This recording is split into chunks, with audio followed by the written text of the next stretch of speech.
తనే ఉంది అన్నమే తిందని అప్పటి నుంచి బాగుంది. అందుకే మొన్న వేసుకైండే పందెము నాకు తెలియదు వేసుకైండే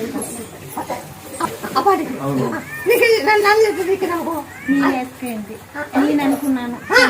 నేను వచ్చినానమ్మా ఇంతకు ముందు నా కూతురు తోలుకొచ్చిన ఆ అమ్మాయి ఐటీ పండు తినంటే కూడా తినేది కాదు.